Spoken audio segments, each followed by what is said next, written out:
तो मेरे भाई, हमारे पास जो बुनियादी तौर पर हमने अपनी ऐप है उसका स्ट्रक्चर हमने आइडेंटिफाई करके देख लिया है कि हमारी ऐप के अंदर जो बेसिक बेसिक एलिमेंट्स हैं वो किस तरीके से हमने ऑर्गेनाइज करने हैं। तो मतलब हमारी पूरी ऐप का स्ट्रक्चर क्या होगा, पहले ऐप को हम एक मॉड्यूल की शक्ल में डिफाइन करेंगे। और मॉड्यूल बेसिकली क्या है कि consistent of bunch of folders and files, ठीक है।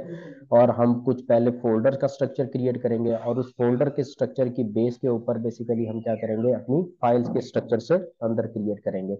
अब इसमें तीन हमारे पास मेजर एलिमेंट्स थे कि मैनिफेस्ट का फोल्डर जिसमें हमने एक ऐसी फाइल डिफाइन करनी है जो कि एंड्रॉयड के लिए रहेगी। फिर हमारे जावा का फोल्डर जिसमें हम ऐसी चीजें डिफाइन करेंगे जो हमारा सोर्स कोड रहने वाला है, ठीक है। और फिर हमारे पास थर्ड जो हमारे पास है कि रिसोर्सेज नाम का फोल्डर जिसमें हम बेसिकली ऐसी चीजें, ऐसे एलिमेंट्स को रखेंगे या ऐसी चीजों को यूज करेंगे जो हमारे कोड के अंदर इस्तेमाल में आएंगी, जैसे कि इमेजेस हो गई या टेक्स्ट हो गया या इस तरह की चीजें हम सारी डिफाइन करेंगे। तो अब हम इसी कहानी को थोड़ा सा आगे बढ़ाते हैं अपनी ऐप के अंदर। तो अब हम इसको थोड़ा आगे लेके चलते हैं। तो अब हमने बेसिकली क्या किया, हमने जब डिफाइन किया तो हमारे लिए एंड्रॉयड स्टूडियो ने दो चीजें, दो फाइल्स हमारे लिए क्रिएट करके रखी हैं, ठीक है। तो हमारे लिए एक फाइल उसने बनाई है हमारे जावा की फाइल जिसका नाम है मेन एक्टिविटी डॉट जावा, और दूसरी उसने एक फाइल बनाई है activity underscore main dot dot XML, ठीक है। अब जो हमारी जावा की फाइल है वो बेसिकली हमारा वो कोड है, वो पीस ऑफ कोड है जो कि हमने बेसिकली एक्चुअल में डिफाइन करना था अपनी एक्टिविटी को डिफाइन करने के लिए। एक्टिविटी को हमने पढ़ा था, एक्टिविटी बेसिकली क्या है कि यूजर फेस विंडो जो है, यानी कि ऐसी चीज, ऐसा एलिमेंट जो कि हमारे यूजर के ऊपर हमें यूजर को दिखाना है, वो सारे का सारा एंड्रॉयड के इकोसिस्टम में हम उसको क्या नाम देंगे, एक्टिविटी का नाम दे देंगे, ठीक है। तो यहाँ पर हमारे लिए एक अब एक्टिविटी तो हमने डिफाइन कर ली, क्लास हमने अपना ऑब्जेक्ट जो है वो क्लास की फॉर्म में डिफाइन कर लिया, कोड की फॉर्म में डिफाइन कर लिया। लेकिन भाई अगर हमने अपनी एक्टिविटी क्लास की फॉर्म में डिफाइन कर लिया तो उसका जो यूजर इंटरफेस है, अगर हम उसको ये रेक्टेंगुलर फॉर्म में उसको रिप्रेजेंट करें कि मीन के जब हम एक्टिविटी का ऑब्जेक्ट क्रिएट होगा तो हमारे पास एक रेक्टेंगुलर व्यू क्रिएट हो जाएगा, ये कंप्लीटली, यानी कि जो हमारे पास है जो कि हमें स्क्रीन के ऊपर नहीं दिख रहा कहीं पे भी, ठीक है। मतलब ये बेसिकली हमारा यूजर इंटरफेस का बॉर्डर है, जो यूजर इंटरफेस है हमारे। तो इस यूजर इंटरफेस में हमें क्या करना होगा, हमें कुछ और भी एलिमेंट्स को ऐड करना होगा जो कि यूजर के किसी डिफरेंट तरह के पर्पस के लिए हम रखेंगे।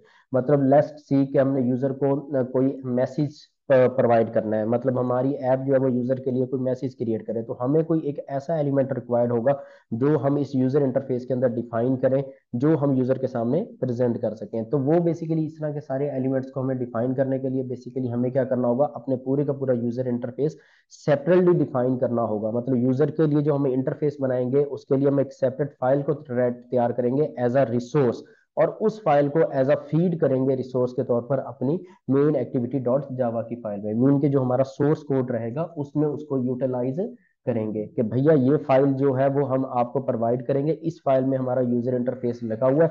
इसको फिर हमारी जो एक्टिविटी है, जो हमारा पीस ऑफ कोड है, वो उसके ऊपर प्रोसेसिंग कर कर क्या करेगा, उसको एक्चुअल में ट्रांसलेट करेगा, ताकि वो हमारी स्क्रीन के ऊपर कुछ ना कुछ हमें यूजर के सामने हम क्या कर सकें, प्रेजेंट कर सकें। अब वो, हाँ, एक्टिविटी का जो क्लास है वो एक ही है, मतलब जो हमारा करस्पॉन्डिंग क्लास है वो एक ही क्लास रहेगी, मतलब क्लास हमारा एक ही है, ठीक है। इस क्लास के लिए अब जैसा कि हमने जावा में चीजें सीखी थी, वहां पर हमने क्या किया था, हम यानी कि अपना जे फ्रेम बनाते थे।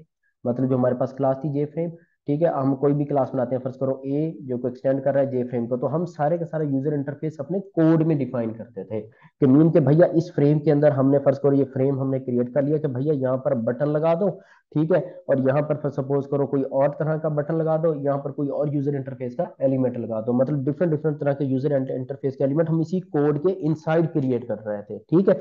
अब इसी को मतलब हमने क्या किया कि हमने ये यूजर इंटरफेस की जितनी भी चीजें डिफाइन करनी थी वो हमने सेपरेटली तौर पर एक और लैंग्वेज के फॉर्मेट में क्या कर लिया, डिफाइन कर लिया, which is called as an extensible markup language, ठीक है। तो मीन के मैंने ये जो चीजें यहाँ पर डिफाइन करनी थी कोड के अंदर, मैं उसको डिफाइन करूँ एक्सटेंसिबल मार्कअप लैंग्वेज की फॉर्म में। और मेरे पास एक ऐसा फंक्शन मैंने जावा के अंदर क्रिएट करके रखा हुआ है कि भैया अगर उस फंक्शन को वो वाली फाइल सप्लाई कर दी जाए तो वो एग्जैक्टली वही यूजर इंटरफेस डिफाइन हो जाएगा, मतलब स्क्रीन के ऊपर वही यूजर इंटरफेस क्रिएट कर देगा जो हम यहाँ पर कोड के अंदर क्रिएट करेंगे, ठीक है। तो यहाँ पर हमने एग्जैक्टली वही मैकेनिज्म अप्लाई किया। हमने मैकेनिज्म क्या किया, हमने अपना कोड बनाया, ठीक है, जो कि हमारा यूजर के ऊपर, स्क्रीन के ऊपर जाकर एक यूजर इंटरफेस क्रिएट कर देगा। ठीक है, लेकिन इसमें यूजर इंटरफेस को हमने डिफाइन क्या किया, एक सेपरेट जगह पे डिफाइन कर दिया। ठीक है, तो हमने वो सेपरेट जगह पे जो डिफाइन किया वो सेपरेट फाइल बनाई, activity underscore main dot XML. ठीक है, तो अब इस फाइल को हमने क्या किया, ऑर्गेनाइज किस तरीके से किया हमने, तो जो हमने प्रोजेक्ट का स्ट्रक्चर एक्सप्लोर किया था तो हमें देखा कि पता लगा कि यार इस फाइल को अब रखेंगे कहाँ, मतलब बना तो हमने ली, तो हमने कहा जी इसको रिसोर्सेज फाइल में से कैटेगरी बना लेते हैं लेआउट की। ठीक है, उस कैटेगरी के अंडर हम क्या करेंगे, इस फाइल को डिफाइन कर देंगे। ठीक है, तो हमारे तो यहाँ पर हमारी ये फाइल डिफाइन की हुई है, क्योंकि बाय डिफॉल्ट हमारे लिए एंड्रॉइड स्टूडियो ने खुद से ये चीज हमारे लिए क्रिएट करके हमें दे दी है। तो अब हम देखेंगे कि अब हम ये सीखेंगे कि हम अपना यूजर इंटरफेस कैसे डिफाइन करेंगे एक्सटेंसिबल मार्कअप लैंग्वेज की फाइल में। ठीक है, तो एक्सटेंसिबल मार्कअप लैंग्वेज की फाइल को हम देख लेते हैं। बहुत ही सिंपल है हमारे पास।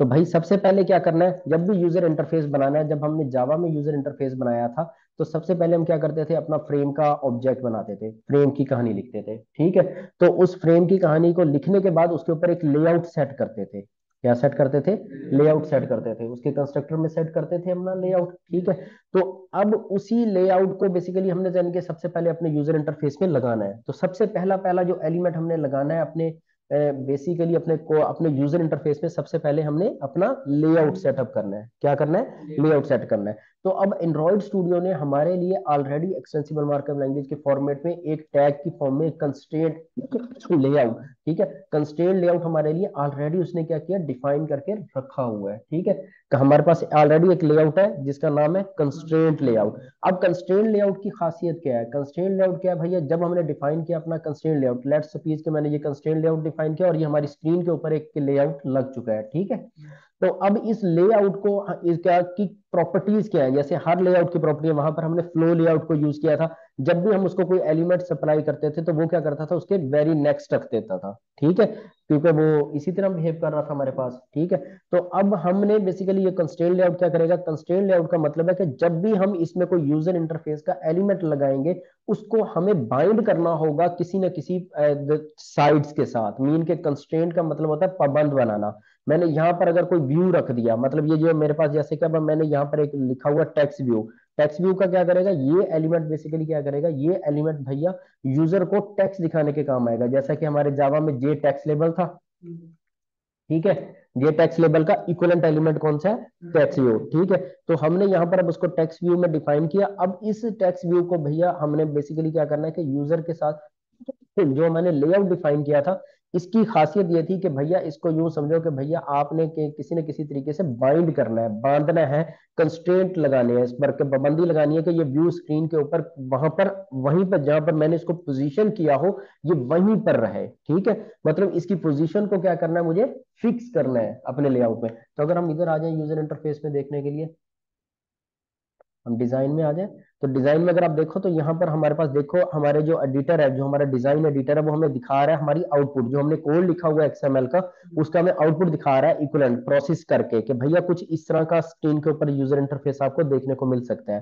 कि भैया यहाँ पर अब ये हमारा नॉर्मल हमारा व्यू है, ये जो हमारा टेक्स्ट व्यू जो हमने डिफाइन किया हुआ है, और ये साइड से जो हमारे पास लाइंस उसने ड्राइव की हुई है, ये क्या है, कंस्ट्रेंट्स है। ये क्या है, कंस्ट्रेंट्स है। कंस्ट्रेंट क्योंकि हमने जो लेआउट स्टेम स्टेम स्क्रीन के ऊपर लगा दिया है, मतलब जो हमारा सबसे पहला बॉक्स है उस बॉक्स की प्रॉपर्टी के हिसाब से इसको एडजस्ट करना है। अगर मैं यहाँ पर कोई और बॉक्स लगाऊंगा तो फिर हम उसके अकॉर्डिंगली सेट करेंगे इसको। फिलहाल हमने इस पर क्या रखा हुआ है, कंस्ट्रेंट लेआउट लगाया हुआ है। ठीक है, कंस्ट्रेंट लेआउट क्या करेगा कि भैया जब भी हम इसके ऊपर कोई भी व्यू को क्या करेंगे, ड्रॉप करेंगे या कोई भी व्यू यहाँ पर लगाएंगे, तो वो बेसिकली हमारे लिए क्या करना होगा, हमें उसके लिए हमें रिस्ट्रिक्शन क्या है कि हमें उसको बाइंड करके देना होगा कि उसकी पोजीशन कहां पर रहेगी। अब इसके अंदर दो कंस्ट्रेंट लगाना मोस्ट इंपॉर्टेंट है। एक हमारे पास क्या है कि एक हमारे पास हॉरिजेंटल कंस्ट्रेंट और दूसरा हमारे पास वर्टिकल कंस्ट्रेंट्स। ठीक है, दो कंस्ट्रेंट्स कम से कम हमारे व्यू के होना जरूरी है। ठीक है, फोर साइड से हमने कंस्ट्रेंट किया हुआ है, मीन कि ये बाइंड है। अब ये जो व्यू है वो बाइंड है किसका, इस पाबंद है इस लेआउट का। उसको मैंने एग्जैक्टली बाइंड किससे किया हुआ है, लेआउट के साथ, पेरेंट के साथ, क्योंकि यही तो बाहर जो बाउंड्री ब्लू कलर की दिख रही है ये कंस्ट्रेंट लेआउट है।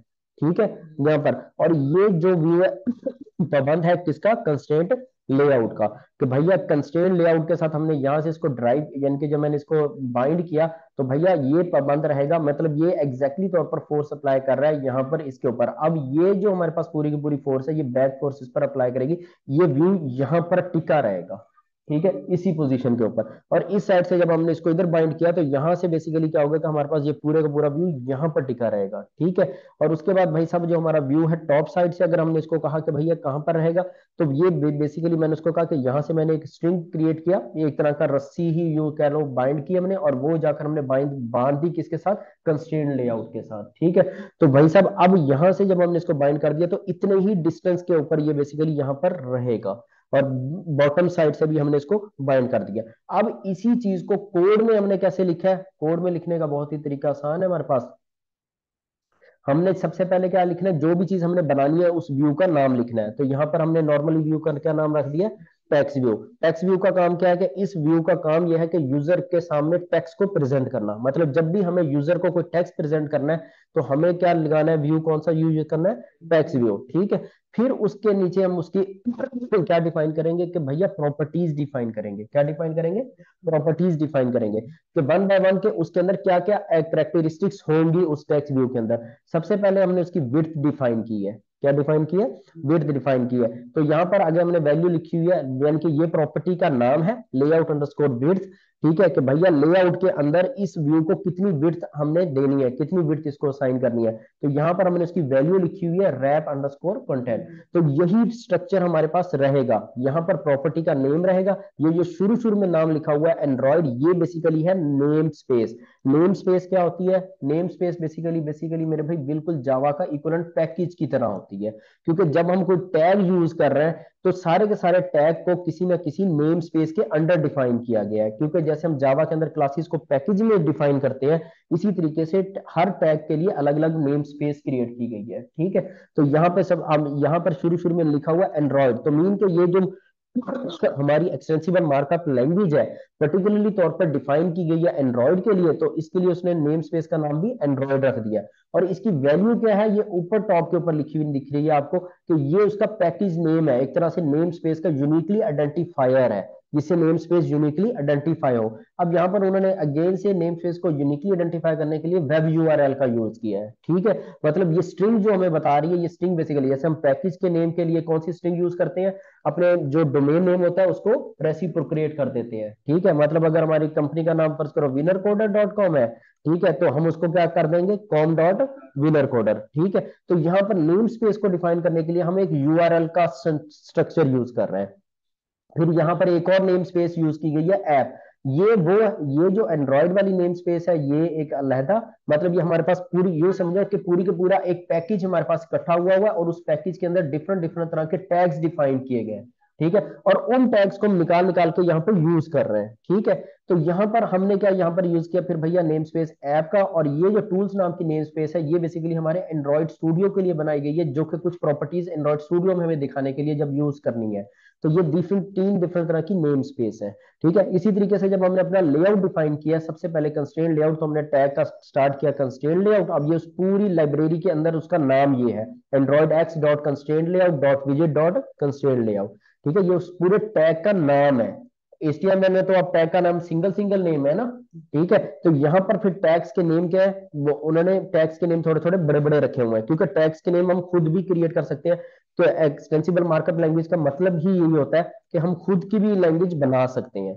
तो उन्होंने जिन लोगों ने डिफाइन किया उन लोगों ने सारे के सारे टैग्स के नेम भी कुछ इस तरीके से लाइब्रेरी में डिफाइन किए, Android X dot constraint layout dot विजेट डॉट कंस्ट्रेंट लेआउट। अब कंस्ट्रेंट लेआउट हमारा व्यू है और उसकी कुछ प्रॉपर्टीज हमने डिफाइन की है। सबसे पहले हमने उसकी विड्थ लिखी हुई है, फिर उसकी हाइट रखी है। तो उसमें हमने विड्थ में कहा क्या कहा हुआ है, हमने कहा हुआ है बिल्कुल exactly match underscore parent, mean के भैया जितना भी पेरेंट होगा, पेरेंट का मतलब क्या, इस वर्ड से एंड्रॉइड क्या आइडेंटिफाई करेगा, एंड्रॉइड आइडेंटिफाई करेगा कि ऐप जिस भी फोन में चल रहा है उसका जितना भी साइज है, कंस्ट्रेंट लेआउट एग्जैक्टली वैसे ही मैच हो जाएगा जैसा कि उस स्क्रीन का साइज होगा, ठीक है। मतलब वो एग्जैक्टली वही साइज में होगा जो स्क्रीन का साइज होगा।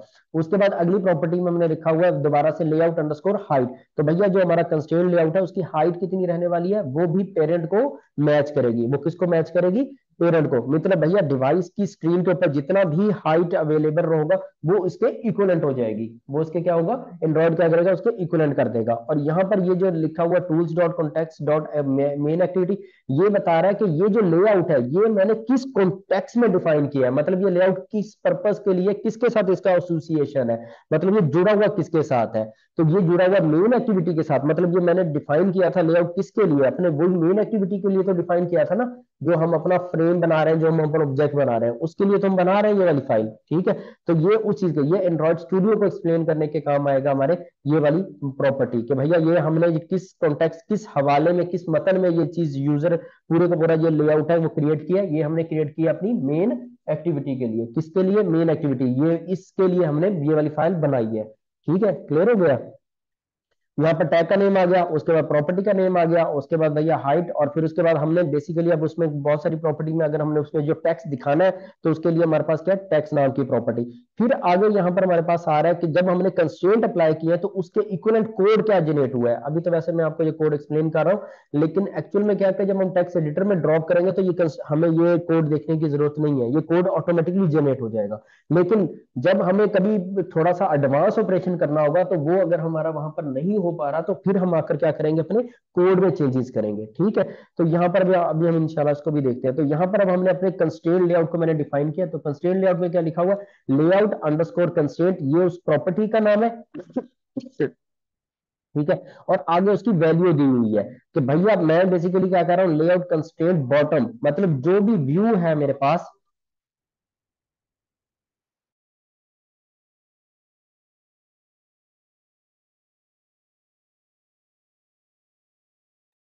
तो मेरे भाई यहाँ तक का जो हमारी स्टोरी है वो बेसिकली बन गई है, ठीक है। इस स्टोरी में हमने क्या क्या चीजें क्रिएट कर ली हैं, इनके जो हमारी ऐप है उसके लिए हमने दो चीजें इंपॉर्टेंट ली, हमने दो चीजें डिफाइन की हैं। एक तो पहले अपने जावा का कोड डिफाइन किया, दूसरा फिर उस जावा के कोड के लिए अपना लेआउट की फाइल बनाई, और उस लेआउट की फाइल को सप्लाई करेंगे हम अपने कोड के अंदर।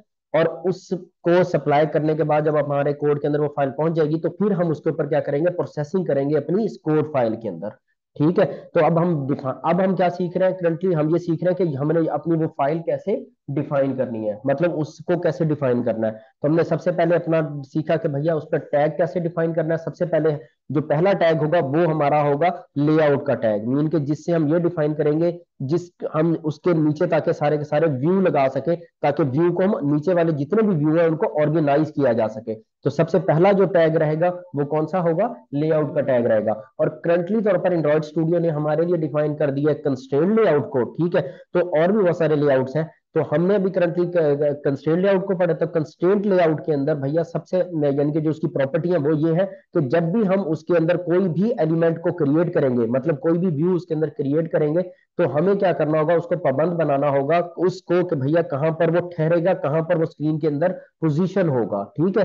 तो उस पोजीशनिंग करने को हम क्या कहेंगे, कंस्ट्रेंट अप्लाई करना, क्या करना, कंस्ट्रेंट अप्लाई करना, ठीक है। तो उस व्यू के ऊपर, तो अब हमने यहाँ पर टेक्स्ट व्यू बनाया हुआ है, तो उस टेक्स्ट व्यू के ऊपर हम अपने कंस्ट्रेंट्स डिफाइन करते हैं। तो यहाँ पर हमने अब कंस्ट्रेंट डिफाइन करने के लिए, वैसे तो हम अभी वो अभी हम यूजर इंटरफेस पे जाकर क्रिएट करेंगे, ठीक है। तो वहां पर अब जो हमारा जो बैक एंड कोड है, जो हमारा यानी कि उसका कोड, यानी कि जिसकी बेस के ऊपर, यानी कि जब हम आईडी में ये चीजें परफॉर्म करेंगे, तो आईडी में हमें क्या किया हुआ है, एंड्रॉइड स्टूडियो ने हमें क्या चीज दिया हुआ है, हमें एक सेटअप करके दिया हुआ है डिजाइन का, कि भैया यहाँ बैठकर आप आराम से, हम आपको एक बकेट दे देते हैं, एक पूरा पूरा बॉक्स दे देते हैं जिसके अंदर आपको सारे के सारे व्यू हमने डिफाइन करके दे दिए हैं, ठीक है। यहां से आप ड्रैग करो, ड्रॉप करो, हम हमारा व्यू सेटअप है। लेकिन हम क्या देखना चाह रहे हैं, हम ये देखना चाह रहे हैं कि जब हम जहां से ड्रैग और ड्रॉप करेंगे तो उसके लिए कोड क्या क्रिएशन होगी, मतलब कोड क्या क्या क्रिएट होगा। ये बैक एंड तो नहीं है, ये कोड उस यानी इस कोड की बेस के ऊपर उसने चीजें वो क्रिएट की हुई होंगी, ठीक है। तो हम उस कोड को थोड़ा सा स्ट्रक्चरली देखने की कोशिश कर रहे हैं। तो यहाँ पर अब हमने अपने कोड देख लिया भैया, कौन सा, हमारा टेक्स्ट व्यू का कोड, ठीक है। तो यहाँ पर अब हमने लिखा है भैया constraint app layout underscore constraint bottom, mean कि ये हमारा अगर हमारा कंस्ट्रेंट लेआउट है और उसमें हमने व्यू को यहाँ कहीं डिफाइन किया है, ठीक है। तो मैंने इसकी बॉटम साइड, मतलब यहाँ पर क्या, इस प्रॉपर्टी का नाम क्या है, लेआउट कंस्ट्रेंट बॉटम, मतलब जो इसके बॉटम वाले कंस्ट्रेंट है, वेल के जो इसका बॉटम है वो किस चीज का पाबंद होगा, टू दी बॉटम ऑफ, मतलब किस चीज के बॉटम के साथ, तो मैंने यहाँ पर इसको रिस्ट्रिक्ट किया कि भाई पेरेंट के साथ क्या होगा, आप बॉटम के पाबंद होगा, मीन के जो हमारे इस व्यू का बॉटम है वो पाबंद होगा किसके साथ पोजीशन करने के लिए, हमारे भाई साहब इसके साथ टाइप, तो हम इन दोनों के दरमियान हमने क्या कर दिया, टाई अप कर दिया है, ठीक है। तो अब हमारा ये जो टेक्स्ट व्यू है ये टाई अप हो गया। टेक्स्ट व्यू और कुछ भी नहीं है, एक छोटा सा डब्बा है जिसके अंदर क्या दिखाएंगे, टेक्स्ट दिखाएंगे, सिंपल, ठीक है। तो भैया इस डब्बे को हमने बांध दिया एक और डब्बे के साथ जिसका नाम है कंस्ट्रेंट लेआउट, और कंस्ट्रेंट लेआउट के कौन से वाली साइड से बांध दिया, बॉटम से, मतलब इसकी बॉटम साइड को बाइंड कर दिया किसके साथ, इसके बॉटम, किसके बॉटम के साथ, पेरेंट के, क्योंकि ये इसके पेरेंट कंटेनर है, ठीक है, इसलिए ये पेरेंट के साथ, तो इसमें वैल्यू फिल कर दी पेरेंट की, ठीक है। फिर आईडी ने क्या किया, layout underscore constraint end to the end of, end क्या मानता है, तो ये जो व्यू की ये वाली साइड है इसको हमारा जो आईडी है वो क्या मानता है, जो हमारा कोड है, जो हमारी एंड्रॉइड इकोसिस्टम है उसमें हम इसको एंड मानते हैं, व्यू का क्या मानेंगे, एंड, यानी कि जो राइट साइड है वो एंड है। तो मैंने कहा कि इसकी एंड को किसके साथ बांध रहा है, टू दी एंड ऑफ, मतलब किसके एंड के साथ, और भी कोई व्यू हो सकता है जिसके साथ हम बांध सकते हैं, लेकिन फिलहाल हमने इसको कौन से व्यू के साथ बांध दिया है, पेरेंट के साथ ही, ठीक है।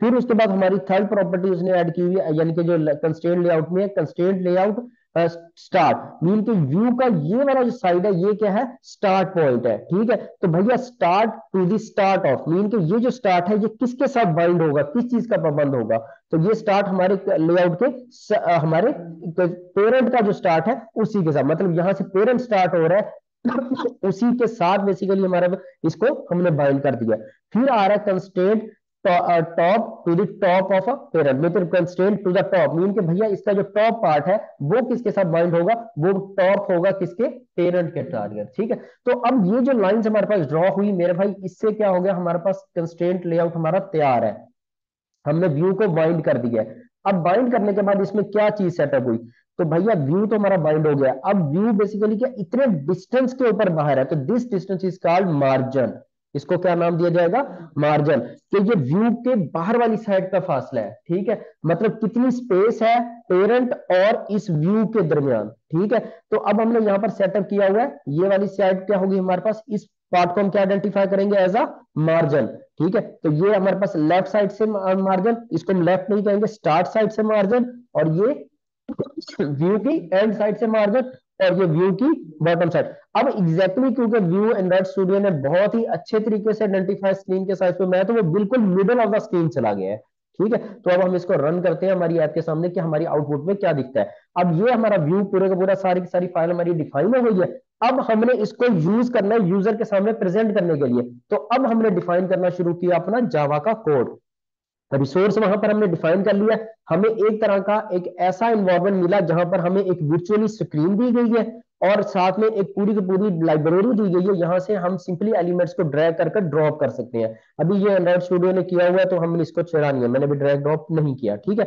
और इसके नीचे हमें दिखाया जा रहा है कंपोनेंट का ट्री नाम की एक विंडो, इसमें हमें क्या दिखाया जा रहा है कि किस तरीके से हमारे व्यू आकर रिलेट होते जा रहे हैं, जुड़ते जा रहे हैं अपने पेरेंट के साथ। तो टॉप पर कौन सा भाई साहब है, कंस्ट्रेंट लेआउट है, ठीक है। जैसे मैंने कंस्ट्रेंट लेआउट को हाईलाइट किया इस व्यू के अंदर, तो देखो व्यू लाइन यहाँ पर एंड्रॉइड स्टूडियो में आइडेंटिफाई करके दे रहा है कि कौन सा यूजर इंटरफेस में पार्ट है जो कि कंस्ट्रेंट लेआउट है, ठीक है।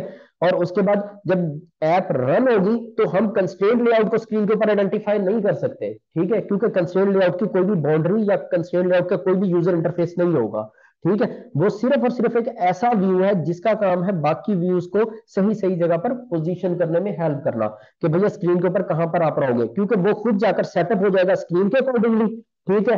और फिर बाकी सारे व्यूज को जाकर वो हैंडल करेगा कि भाई कौन सा व्यू कहां कहां पर रहेगा। मैंने लास्ट वाले लेक्चर में बताया था कि हम इस हर चीज को व्यू कहेंगे, ठीक है। पर्टिकुलरली तौर पर अब क्योंकि ये टेक्स्ट दिखाने के लिए बना हुआ था, टेक्स्ट व्यू, ठीक है, मतलब व्यू से ड्राइव कर कर एक ऐसा व्यू बनाया गया जो कि टेक्स्ट को रिप्रेजेंट करने के काम आएगा।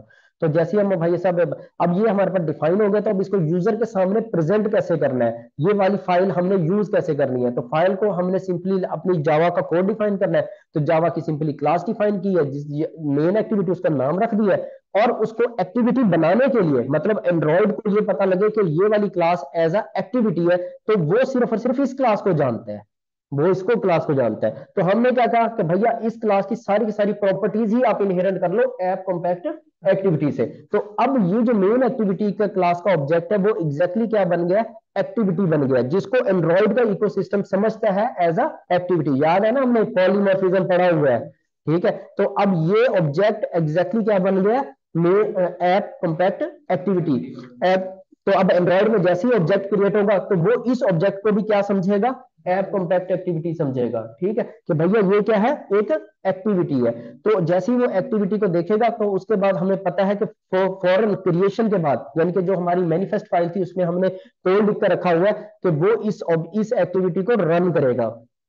तो जैसे ही इस एक क्लास को वो रन करेगा तो ऑब्जेक्ट बनाने के बाद, यूजर इंटरफेस बनाने के बाद, तो सबसे पहला जो फंक्शन कॉल होगा जिसका नाम होगा ऑन क्रिएट। ऑन क्रिएट तो मीन के ये फंक्शन हमें कहां से मिला, ये फंक्शन मिला हमें ऐप कॉम्पैक्ट एक्टिविटी की क्लास से। तो ऐप कॉम्पैक्ट एक्टिविटी की क्लास से हमें ये फंक्शन मिला ऑन क्रिएट। तो अब हमने इस फंक्शन को थोड़ा सा ओवरराइड कर दिया। ओवरराइड का मतलब क्या था कि यार वो जो डेफिनेशन जो उधर लिखी हुई है हमारे किसके अंदर, ऐप कॉम्पैक्ट एक्टिविटी के अंदर, वो ठीक है, लेकिन हम इसमें थोड़ी सी अमेंडमेंट करना चाहते हैं, ठीक है। तो अमेंडमेंट हमने करने के लिए हमने कंपाइलर को बताया कि भैया एनोटेशन अप्लाई करो इसके ऊपर एट ओवरराइड, मीन के जिससे ये आइडेंटिफाई हो सके कि ये फंक्शन का सिग्नेचर और फंक्शन एग्जैक्टली वही है जो ऐप कॉम्पैक्ट एक्टिविटी में है, ठीक है, ताकि हम इस चीज को सही तरीके से डिफाइन कर सके। तो भाई एक्सप्लेन कर रहे हैं हम कंपाइलर को कि भैया ये ओवरराइड डेफिनेशन है, ना कि ओवरलोडेड, ना कि ओवरलोडेड, ठीक है। कि एग्जैक्टली मतलब फंक्शन का सिग्नेचर, फंक्शन का रिटर्न टाइप, फंक्शन की रिटर्न टाइप, फंक्शन का एक्सेस स्पेसिफायर, फंक्शन का नाम, फंक्शन के पैरामीटर और उसकी टाइप, और फंक्शन के अंदर की ब्रैकेट की डेफिनेशन एग्जैक्टली वही है फंक्शन। यानी कि ये जो स्केलेटन है फंक्शन का, ये एग्जैक्टली वही स्केलेटन है जो ऐप कॉम्पैक्ट एक्टिविटी के अंदर है, ठीक है। तो अब इसमें हमने सबसे पहले लाइन में क्या लिखा हुआ है, सुपर डॉट ऑन क्रिएट, कि भैया हम सबसे पहले कौन सी डेफिनेशन कॉल करेंगे, जो कि हमारी इस फंक्शन की डेफिनेशन लिखी गई है किसके अंदर, ऐप कॉम्पैक्ट एक्टिविटी के अंदर, ठीक है। उसकी रीजन क्या है, उसकी रीजन क्यों है कि ताकि जो ऑब्जेक्ट बनेगा तो उसमें बहुत सारी प्रॉपर्टीज फिल करनी पड़ेगी ना, ठीक है। तो वो कहां पर कोड लिखा हुआ है, वो सारे का सारा कोड इसके अंदर लिखा हुआ है। तो हमने जैसा कि फिर दूसरे में जो हमने अपना लेआउट बनाया था, अब उसके लिए हमने फंक्शन यूज किया, हमने कहा set content view, set content view का फंक्शन कॉल किया, जो कि इसी ही क्लास का फंक्शन है, ठीक है। मीन के अब हमने खुद का एक लेआउट बनाया हुआ था और वो फाइल के लिए हमने फंक्शन कॉल किया सेट कंटेंट व्यू। अब हमें उसको आर्गुमेंट में फाइल सप्लाई करनी थी कि वो फाइल कहां पर है। तो अब हमारी फाइल जब भी कंपाइल होगी, जब भी हमारा जो यानी कि कोड कंपाइल होगा, तो आर रिसोर्सिस चेंज हो जाएगा किसमें, आर में, और लेआउट चेंज हो जाएगा डॉट लेआउट में, ठीक है। तो रिसोर्सिस अंडर लेआउट, और जो हमने अपनी फाइल का नाम रखा होगा वो आइडेंटिफायर के तौर पर कंपाइल हो जाएगा, ठीक है। तो भैया फिर हमने उसके अंदर वो लाइन आर्गुमेंट में सप्लाई कर दी उसको, कौन सी वाली, कि आर डॉट लेआउट, मीन के जब हमारी ऐप पूरी की पूरी कंपाइल होगी तो भैया आप जाके देखो एक आर नाम की क्लास होगी, ठीक है, उसमें एक लेआउट नाम का बेसिकली नेस्टेड क्लास होगी, और उस क्लास के अंदर एक हमारा वैल्यू आइडेंटिफाई होगा, एक वैल्यू डिफाइन की होगी जिसका नाम है एक्टिविटी अंडरस्कोर मेन, ठीक है। तो ये वाली फाइल उसको सप्लाई, अब इस फंक्शन का काम क्या है कि ये कोड को सारे को जो हमारी एक्सएमएल की फाइल है उस सारी फाइल को क्या करेगा, रीड कर लेगा। इस फंक्शन का काम क्या है भैया, जितना भी हमने एक्सएमएल में कोड लिखा हुआ था वो सप्लाई जो हमने इसको किया, ये इसको सारे को पढ़ेगा, पढ़ने के बाद उसको ट्रांसलेट कर देगा किसके अंदर, जावा के अंदर। किसमें ट्रांसलेट कर देगा, जावा के अंदर। मतलब जो यहां पर हमारा कंस्ट्रेंट लेआउट था वो बन जाएगा क्लास कंस्ट्रेंट लेआउट, क्लियर हो गया, ठीक है। और उसके बाद जो मैंने बटन टेक्स्ट व्यू बनाया था वो हमारे टैग की फॉर्म में टेक्स्ट व्यू था, तो वो बन जाएगा एग्जैक्टली टेक्स्ट व्यू की फॉर्म में, ठीक है। सारे के सारे यानी कि जो वहां पर चीजें सारी डिफाइन हुई थी वो सारी की सारी क्या हो जाएंगी, डिफाइन हो जाएंगी किसके अंदर, जावा ऑब्जेक्ट्स के अंदर। किसमें डिफाइन हो जाएंगी, जावा ऑब्जेक्ट्स के अंदर। और जावा ऑब्जेक्ट्स में डिफाइन होने के बाद वो सारे के सारी स्क्रीन के ऊपर वैसे ही यूजर इंटरफेस क्रिएट कर दिया जाएगा कि भैया एक स्क्रीन है और उसके ऊपर बेसिकली हमारा टेक्स्ट व्यू यहाँ पर हमें देखने को मिलेगा, ठीक है। तो लेट्स रन द ऐप। क्या है कि हमारे पास यही आउटपुट आती है या नहीं आती। I hope you get the clear markup. हर छोटे छोटे सेगमेंट को हमने टच किया है, ठीक है, विद इन डिटेल के जो हमने कॉन्सेप्ट सारे पढ़े हैं वो कॉन्सेप्ट कैसे यहाँ पर यूज हो रहे हैं। तो अब हम अपनी ऐप को रन कर लेते हैं और जैसे हम रन करेंगे तो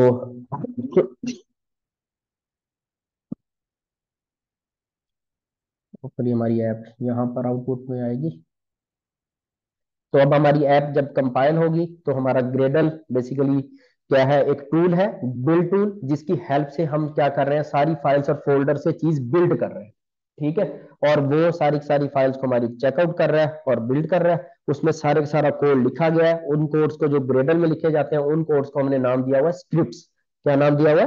स्क्रिप्ट्स। ठीक है। तो वो स्क्रिप्ट सारे के सारे रन हो रहे हैं, और वो स्क्रिप्ट्स बेसिकली इन सारी फाइल्स और फोल्डर के स्ट्रक्चर को देखकर, क्योंकि उनको ये वाला स्ट्रक्चर देखने को आता है, समझ आता है, तो वो उसे बिल्ड करेंगे और फाइनली फाइल हमारी तैयार होगी और एपीके बनेगा। और एपीके करने बनने के बाद हमारा एंड्रॉइड डिबग ब्रिज एडीबी वो ट्रांसफर कर देगा हमारे मोबाइल फोन में। ठीक है। और जैसे वो हमारे मोबाइल फोन में ट्रांसफर होगा तो हमारे मोबाइल फोन में साथ ही वो उसको लॉन्च भी कर देगा। तो भैया आप इसको रन भी कर दो, तो हमारा थोड़ा सा बिल्ट हो रहा है। तो लेट्स वेट आउट।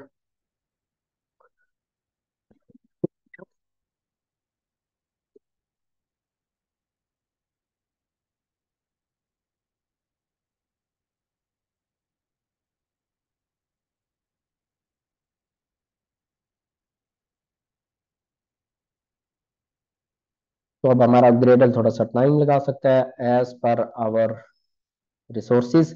जो हमारे हमने उसको रिसोर्सिस प्रोवाइड किए हैं एग्जीक्यूशन के लिए, प्रोसेसर और रैंडम एक्सेस मेमोरी। यानी कि अगर हमने उसको ज्यादा रैंडम एक्सेस मेमोरी दी हुई है तो उसकी स्टेटमेंट ज्यादा ज्यादा लोड हो जाएंगी रैम के अंदर, और प्रोसेसर उन पर ज्यादा जल्दी स्पीड से काम कर सकेगा। अगर हम रैम का साइज बढ़ा देंगे तो ग्रेडल का ज्यादा से ज्यादा पार्ट हमारी रैंडम एक्सेस मेमोरी में आएगा, और रैंडम एक्सेस मेमोरी में आने की वजह से प्रोसेसर उस पर जल्दी जल्दी एग्जीक्यूशन कर सकेगा, और हमारे प्रोसेसर के ऊपर वर्कलोड, यानी जो हमारा प्रोसेसर है वो ज्यादा बेटर तरीके से काम कर पाएगा। क्योंकि प्रोसेसर की जो कंप्यूटेशनल स्पीड है वो बहुत ज्यादा है हमारी रैम से। ठीक है। जो चीजें हमारी रैंडम एक्सेस मेमोरी में पड़ी है, मतलब ग्रेडल भाई साहब यहाँ कहीं हमारे डिस्क पर थे जब हमने एंड्रॉइड स्टूडियो को चलाया, तो अब वो रैम में है, तो एंड्रॉइड स्टूडियो सारे का सारा रैम के अंदर अवेलेबल है। अब एंड्रॉइड स्टूडियो को जितना साइज यहाँ पर रैम के अंदर मिल रहा है स्टेबल रहने के लिए, क्योंकि बाकी और प्रोग्राम भी चल रहे हैं, ऑपरेटिंग सिस्टम भी चल रहा है, और बाकी सॉफ्टवेयर भी हमने बीच में जूम चलाया हुआ है और बहुत डिफरेंट तरह के सॉफ्टवेयर चलाए हुए हैं, तो उनके पास भी स्पेस है इस वक्त। ठीक है। तो वो उतनी जगह उसके पास नहीं बन पा रही है, और प्रोसेसर यानी कि जो ऑपरेटिंग सिस्टम है वो इन प्रोग्राम्स के दरमियान स्विचिंग भी कर रहा है। ठीक है। इन प्रोग्राम्स को बैकग्राउंड, क्योंकि जूम को वो बैकग्राउंड में चला रहा है, तो ऑपरेटिंग सिस्टम के ऊपर काफी ज्यादा वर्कलोड है। ठीक है। तो अब प्रोसेसर भैया साहब क्या है कि वो डिफरेंट डिफरेंट तरह की स्टेटमेंट यहाँ से पुश की जा रही है, और वहां पर प्रोसेसर हो रहा है, तो प्रोसेसर कुछ देर के लिए बीच में फ्री भी बैठ जाता है, क्योंकि पूरी तरीके से प्रोसेसर यूज नहीं हो रहा, क्योंकि रैम के अंदर पूरी तरीके से कंटेंट फिल नहीं हो रहा है। तो फिलहाल हमने इसमें 12 GB रैम लगाया हुआ है, तो 12 GB रैम से हमारा कुछ इतना ही बन रहा है, तो इसको कम से कम 16 GB होना चाहिए। ठीक है। ताकि हम चीजें स्मूथली परफॉर्म कर सकें। तो जैसे ही हमारी ऐप अब बिल्ट हुई, तो बिल्ट होने के बाद हमारी एप्लीकेशन भैया रन होकर हमें स्क्रीन के ऊपर दिखना शुरू हो गई है, और हमारी एप्लीकेशन सक्सेसफुली बिल्ट होकर यहाँ पर लॉन्च हो गई है। तो ये हमारे पास लेयर के अंदर हमारे पास क्या अंदर हमें दिख रहा है, ये हमारा वो ये कंस्ट्रेंट लेआउट है, और हमने यहाँ पर व्यू पर अपना कंस्ट्रेंट लेआउट लगाने के बाद जहां पर हमने अपना व्यू पोजीशन किया था, व्यू नियरली अबाउट सेंटर में ही हमें देखने को मिल रहा है। तो लेट्स मेक हम थोड़ी सी प्रोग्रेस करते हैं। तो अब हम इसमें देखते हैं कि अगर हम ये सारे कंस्ट्रेंट्स खत्म कर देते हैं तो देन व्हाट विल हैपन। तो अब इस कंस्ट्रेंट को खत्म करने के दो तरीके हैं। एक तो ये कि मैं यहाँ पर इस बबल पर क्लिक कर दूं, ठीक है, जिससे हमारा ये कंस्ट्रेंट क्या होगा, खत्म हो सकता है। ठीक है। सेकेंडली हमारे पास एक और भी तरीका है। तो अब जैसे मैंने इस व्यू को क्लिक किया तो यहाँ पर राइट साइड में मुझे यहाँ पर देखने को मिल रहा है एट्रीब्यूट का बॉक्स। ठीक है। तो ये एट्रीब्यूट्स का जो बॉक्स है वो इस सारी की सारा जो हमने व्यू इस टाइम सेलेक्ट किया हुआ है उसकी सारी की सारी प्रॉपर्टीज यहाँ पर हमें दी गई हैं। जो मशहूर मशहूर प्रॉपर्टीज हैं, जो बहुत कॉमनली यूज होने वाली प्रॉपर्टीज हैं, वो जरा हाईलाइटेड जल्दी देखने में देखने को मिलेंगी, बाकी हमें नीचे मिलेंगी। अब यहाँ पर मुझे व्यू देखने को मिल रहा है, तो यहाँ पर मुझे ये क्रॉस का सिंबल मिल रहा है, तो मैं इसको यहाँ से क्लिक कर देता हूँ। तो जैसे मैंने क्लिक किया तो वहां से हमारा व्यू का जो कंस्ट्रेंट है वो हट चुका है। मीन के अब व्यू नो मोर पाबंद नहीं है किसके साथ, पेरेंट की हाइट के साथ मैच करने के लिए। ठीक है। तो पेरेंट का वो पाबंद बिल्कुल भी नहीं है, और इसी तरीके से हम यहाँ से इसको हटा देते हैं, यहाँ से भी हटा देते हैं, और मैंने चारों के चारों कंस्ट्रेंट्स उसके हटा दिए। जैसे ही मैंने उसके चारों के चारों कंस्ट्रेंट यहाँ से हटा दिया तो व्यू हमारा कहीं यहाँ कहीं हो गया, और मैं इसको पोजीशन कर देता हूँ कहीं स्क्रीन पर इस जगह पे। अब बहुत ही इंटरेस्टिंग सिनेरियो है, एंड्रॉइड स्टूडियो में यहाँ पर कुछ ना कुछ बता भी रहा है, ठीक है। वो कह रहा है कि हमारे व्यू जो है वो missing constraint in the constraint layout, ठीक है। लेकिन हम ठीक है, हम इस एरर को भी थोड़ी देर के लिए इग्नोर करते हैं। तो अगर हम ये रखते हैं अपने व्यू को, मैंने सेटअप किया हुआ है सबसे पहले लेआउट में, क्योंकि जो मेरी स्क्रीन है उसका सबसे पहला एलिमेंट कंस्ट्रेंट लेआउट है, तो कंस्ट्रेंट लेआउट के टॉप के अंदर, कंस्ट्रेंट लेआउट के इनसाइड मैंने रख दिया बेसिकली अपना टेक्स्ट व्यू। तो अगर मैंने रख दिया और उसके ऊपर कोई भी कंस्ट्रेंट्स नहीं अप्लाई किए, तो then what will be happen at the run time. अभी हमारा जो कोड है बिल्कुल हमें ऐसे दिख रहा है कि हमारा व्यू नॉर्मली स्क्रीन पर इस जगह पर है कहीं, तो स्क्रीन पर यहीं पर कहीं उसको दिखना चाहिए, ठीक है। तो लेकिन हमारे पास होगा क्या, ठीक है, और लेफ्ट साइड पे होता क्या है हमारे पास, लेट्स सी।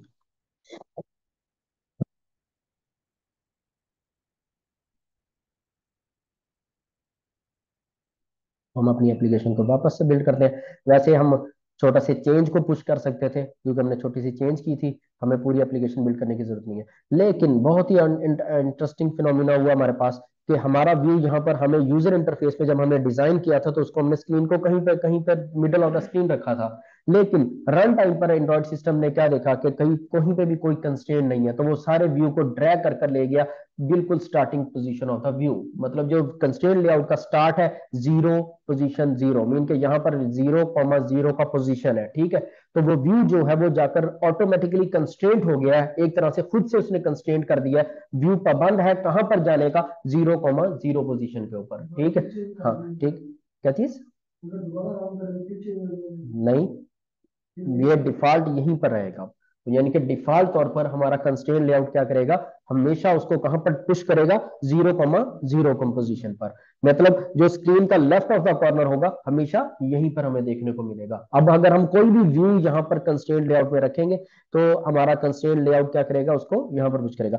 अब इंटरेस्टिंगली मैं क्या करता हूँ, इसको यहाँ से ड्रैग करके मैं इसको बॉटम से कंस्ट्रेंट कर देता हूँ। अब यहाँ पर थोड़ा सा हमारे लिए चैलेंजिंग हो गया है, देखो यहाँ पर एडिटर में हम कोड को नहीं कर सकते, ठीक है। तो मैं इसके दरमियान में मार्जिन नहीं क्रिएट कर पाऊंगा, क्योंकि मेरे पास एग्जैक्टली हैंडलर नहीं है जिस तरीके से मैं इसको वहां पर ड्रैग करके थोड़ा सा ऊपर लेके जा सकूं।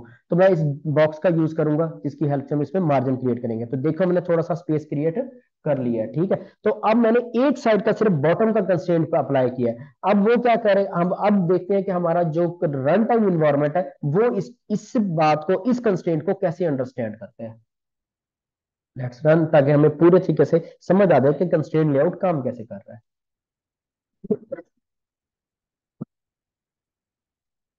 जैसे हमने रन किया, तो अब हमारा व्यू देखो भाई, कंस्ट्रेंट है लेकिन वो वाइट साइड के लेफ्ट पे चला गया है, ठीक है। मतलब जो लेफ्ट साइड है वो उसने अगेन से वो अचीव कर लिया है। उसने क्या देखा कि एक साइड की तो है, वो बॉटम पे इसको घसीट कर ड्रैग कर कर यहाँ पे ले आए, ताकि वो लेफ्ट साइड का 0,0 अचीव कर सके, ठीक है। तो वो भाई साहब हमेशा ऐसे करेगा। और अगर अब मैं इसको कंस्ट्रेन कर देता हूँ यहाँ से राइट साइड से, तो अब हमारा व्यू कैसे बिहेव करेगा। अब वो व्यू वहां पर नहीं, हमारे पास जितना भी हमारा व्यू होगा वो उसको क्या लेफ्ट साइड पर हमारे पास खींच पाएगा, या भाई साहब उसके पास ऑप्शन कुछ और रहेगा। लेट्स सी कि हमारा व्यू कैसे बिहेव करता है।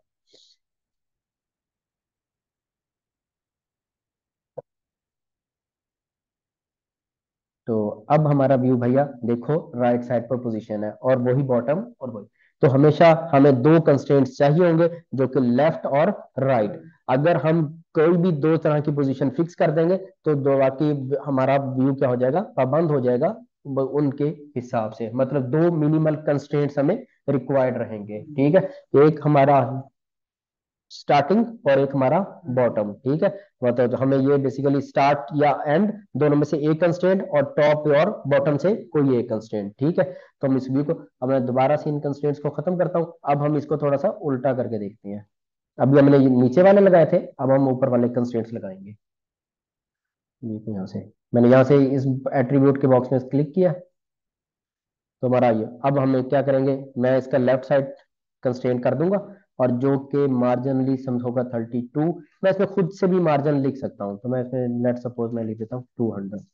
तो देखो व्यू हमारा लेफ्ट साइड से इतने का पाबंद है, कंस्ट्रेंट हो गया पेरेंट के साथ, और वो पेरेंट पेरेंट से 200 फासले पर रहेगा। अभी हम उसका यूनिट डिस्कस नहीं करते, तो उसको यूनिट वैसे हम यूज करेंगे डीपी का, ठीक है। तो फिलहाल हम इसको ज्यादा डिस्कस नहीं करते। लेट्स मैं पुश द चेंज। तो मैंने ये छोटा सा चेंज किया, मैं इसको पुश कर रहा हूँ। ना कि मैं पूरी एप्लीकेशन को वापस से रीबिल्ड कर रहा हूँ। लेट्स सी कि अगर बिल्ड हो जाए तो अब वो टॉप साइड पर इसको ड्रैग करके ले जाएगा, लेफ्ट साइड से सही जगह पर रहेगा। ठीक है, तो लेफ्ट साइड से जिसने डिस्टेंस हमने क्रिएट किया था वो क्रिएट है। ठीक है, लेकिन टॉप साइड उसने क्या कर लिया, जीरो। ठीक है, तो अब हम अपना उसका टॉप का कंस्ट्रेंट उसका अप्लाई करते हैं, ड्रैग करते हैं, let's apply the constraint from the top. And अब हम इसमें दोबारा से कुछ 32 dp, मैं थोड़ा सा फासला ज्यादा कर देता हूँ, 100 dp। ठीक है, तो अब देखो यहाँ पर हमें मार्जिन में नंबर भी देखने को मिल रहा है हमारे एडिटर के अंदर, तो वो इसको वापस से रीबिल्ड करते हैं। अब हमारे कंस्ट्रेंट्स दो साइड के मौजूद हैं, हमारे स्टार्ट और हमारे टॉप फ्रॉम द स्टार्ट। तो हमारा व्यू एग्जैक्टली पोजीशन हुआ है हमारी उसी पोजीशन पर जहां पर हमने डिफाइन किया। तो इस तरीके से हमारा कंस्ट्रेंट लेआउट काम करेगा, जिसके लिए हमें अपने व्यू को सेटअप करने के लिए, कहीं पर भी पोजीशन करने के लिए हमें दो कंस्ट्रेंट अप्लाई मिनिमलिस्टिक के तौर पर करने होंगे। ठीक है, या तो हमें उसको लेफ्ट और बॉटम, या फिर हमें टॉप और स्टार्ट। ठीक है, क्योंकि ये वाली साइड जो है हमारे व्यू की स्टार्ट साइड है और ये वाली हमारे व्यू की एंड साइड है। ठीक है, हमें एंड साइड से या फिर एंड साइड और बॉटम करना होगा, या फिर क्योंकि जैसे हम कोई इनमें से छोड़ देंगे तो दूसरी एक्सिस के ऊपर वो जीरो उसको ड्रैग कर कर वहां पर उस पोजीशन पर ले जाएगा। मीन के अगर हम यहाँ पर मैं ये वाला कंस्ट्रेंट अप्लाई कर देता हूँ तो मैंने बॉटम छोड़ दिया, तो टॉप वाला खाली एरिया है, तो वो ड्रैग कर कर उसको कहां पर ले जाएगा, बिल्कुल टॉप के ऊपर। ठीक है, लेकिन राइट साइड से वो उसको उसी फासले पर रखेगा जो हमारे पास हैगा रहेगा। ठीक है, तो हम इसको एक दफा ट्राई कर लेते हैं, लेट्स मेक अ शॉट। तो हमने इसके ऊपर एक कंस्टेंट अप्लाई कर दिया, मैंने इसको राइट साइड से कर दिया, यहाँ पर जीरो के मार्जिन की बजाय मैं इसको कह देता हूँ कि भैया आप 100 पे रहो। मीन के राइट साइड से, मीन के जो मेरा पेरेंट का एंड है वो पेरेंट के एंड से 100 dp के फासले पर रहेगा। अब बाकी जगह से कहीं से भी वो नहीं है, तो यहाँ पर फोर्स कहीं पे भी अप्लाई नहीं हो रही, तो वो बाय डिफॉल्ट फोर्स क्या होगी, वो उसको ड्रैग कर कर टॉप पर ले जाएगी। ठीक है, और जब वो उसको ड्रैग करके ऊपर ले जाएगी तो वो राइट साइड पर इतने ही फासले पर उसको रख देगा। Let's apply. और इससे अब क्या हो गया कि हमारा यूजर इंटरफेस बनाना, इस लेआउट के साथ बनाना जो हमारा यूजर इंटरफेस है वो काफी ज्यादा आसान हो गया। हम कॉम्प्लेक्स यूजर इंटरफेस बहुत आसानी से बना सकते हैं बाय यूजिंग कंस्ट्रेंट लेआउट, क्योंकि हमारे पास फ्रीडम बहुत ज्यादा है। ठीक है, हम कहीं पे भी व्यू को रखकर किसी तरीके से भी बाइंड कर सकते हैं। तो लेट्स, हमने ये अंडरस्टैंड कर लिया, अब हम इसमें एक और व्यू ऐड करते हैं। अभी तो ये व्यू हमारे लिए एंड्रॉइड स्टूडियो ने किया था, तो अब हम देखेंगे हमारे पास एक साइड पर कंपोनेंट ट्री, जिसमें हमें बेसिकली हायरार्की दिखाई जा रही है कि हमारे व्यू कैसे अरेंज हो रहा है। दूसरी साइड पर हमें पैलेट दी गई है, पैलेट मीनिंग एक डब्बा है, एक बॉक्स है, सिंपल इज दैट, जिसमें हमारे सारे सारे के व्यू अरेंज करके रखे गए हैं, जिसके लेफ्ट पैन के अंदर सारे व्यूज की कैटेगरीज है, और राइट साइड पे जो कैटेगरी हमने चूज की है और लेफ्ट साइड से हम जो भी कैटेगरी चूज करेंगे उसके अकॉर्डिंगली हमें व्यू की लिस्ट दिखाई जाएगी। और यहाँ पर ऊपर ऊपर एक कॉमन नाम की कैटेगरी बनी हुई है, जिसमें बहुत ही ज्यादा यूज होने वाले व्यूज को हमने क्या किया, रैप करके दिया गया। तो यहाँ से हम इस व्यू को ड्रैग करता हूँ मैं यहाँ से, और ड्रैग करने के बाद हम यहाँ पर स्क्रीन के ऊपर ड्रॉप कर देते हैं। जैसे हमने इसको ड्रॉप किया तो हमारा व्यू देखें, अब भैया पोजीशन तो कहीं नहीं है। ठीक है, बाय डिफॉल्ट वो कहाँ पहुंच जाएगा, बाय डिफॉल्ट भाई साहब हमारा व्यू पहुंच जाएगा लेफ्ट कॉमा, यहाँ पर मीन के लेफ्ट साइड पर पहुंच जाएगा 0,0 पर, क्योंकि उसके ऊपर कोई भी पाबंदी नहीं है किसी भी किस्म की। ठीक है, वो बिल्कुल आजाद किस्म का व्यू है हमारे पास। ठीक है, तो भाई साहब जो इंडिपेंडेंट जितने भी लोग घूम रहे हैं कंस्ट्रेंट लेआउट के अंदर, वो रन टाइम के ऊपर कहाँ पहुंच जाएंगे, 0, मतलब उन सबको कहां पर जमा कर दिया जाएगा, 0,0 के ऊपर, मतलब इस पोजीशन पर। तो अब मैं इस व्यू को फोर्सफुली कहता हूं कि भैया आप इसके बॉटम के अंदर रहो। ठीक है, मैंने अब इसका टॉप, मतलब जो इसका टॉप था उसको मैंने फोर्सफुली किसके साथ बाइंड कर दिया, इस व्यू के बॉटम के साथ। अब ये व्यू क्या होगा, ये खुद ड्रैग करके ऊपर चला जाएगा। ठीक है, तो ये व्यू उसके साथ ही पीछे पीछे चला जाएगा। ठीक है, और ये उसके लेफ्ट साइड पे जाने की कोशिश करेगा। तो लेट्स हम इसको रन करते हैं। तो इसके साथ अब आप जितना प्ले अराउंड करेंगे, खेलेंगे, तो उतना ही ज्यादा बेटर अंडरस्टैंड होता जाएगा हमारा ये वाला व्यू का सेटअप।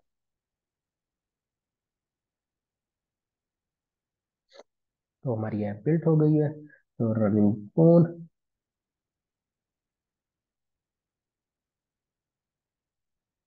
ठीक है, इंटरेस्टिंग। हमारा जो व्यू है हमने इसको उसके बंद किया था, लेकिन क्योंकि भाई साहब हमारा लेफ्ट और राइट वो नहीं है, तो वो ड्रैग कर कर कहाँ पहुंच गया है, 0,0 पर। ये भैया इसका टॉप तो इसके साथ था, लेकिन हम इसका बॉट इसका लेफ्ट और एंड कहाँ पे है, तो वो हमने फिक्स कर दिया पेरेंट के साथ। अब हमने मैंने क्या किया, भैया आप इसके बॉटम के साथ रहो। ठीक है। इस व्यू को मैंने कहा कि आप इसके बॉटम में रहो, और साथ में जो आपका एंड पॉइंट है वो रहेगा पेरेंट के साइड पे, ठीक है। तो अब हम इसको क्लिक करते हैं, और ये बहुत ही इंटरेस्टिंग है, बहुत ही अच्छा गेम है, ठीक है। यूजर इंटरफेस बनाना बहुत ही इंटरेस्टिंग गेम है। ये एक अलग पूरे का पूरा हमारे पास डायमेंशन है ऐप डेवलपमेंट का, जिसमें हम यूजर इंटरफेस बनाने के लिए पूरी एक्सरसाइज करेंगे, मतलब हर तरह का कॉन्सेप्ट सीखेंगे। तो देखो वो हमारा व्यू क्योंकि उस पर एक ही कंस्ट्रेंट अप्लाई है, तो वो हमारे पास क्योंकि टॉप और बॉटम में से कोई भी सेटअप नहीं है, तो वो ड्रैग होकर टॉप पर चला गया है, और हमारा व्यू उसके साथ उसी के नीचे है, और यहाँ पर जहाँ पर हमने उसको फिक्स किया था राइट साइड से वो वहां पर है, ठीक है। तो आई होप कि ये हमारे पास व्यू है। तो आज आप इसको जाके अच्छे से बनाओ व्यू को, ठीक है। और इस पूरे कंस्ट्रेंट लेआउट के साथ क्या करो, खेलो, और यहाँ से जितने भी व्यूज आप एक्सप्लोर करना चाहो तो आप कर सकते हो। आप जाओ इस पैलेट को ओपन करो, ठीक है।